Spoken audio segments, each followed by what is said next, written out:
Yung pagporma natin mga kaporman, yung ginawa namin dito, ayan, mayroong angle bar sa gilid.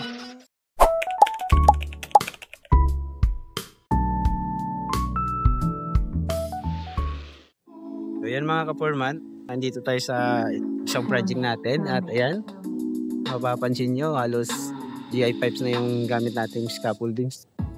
Advantage ito sa atin mga kaporman. So hindi tayo laging bumibili. Tulad niyang poste na yan. Yung pagforma natin mga kaporman, yung ginawa namin dito, ayan, mayroong angle bar sa gilid. At pinolik board.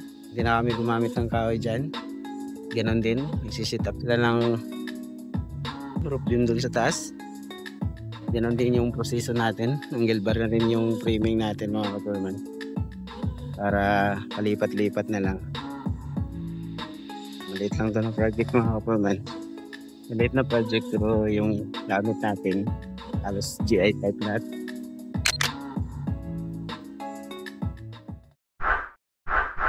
FD Construction Services.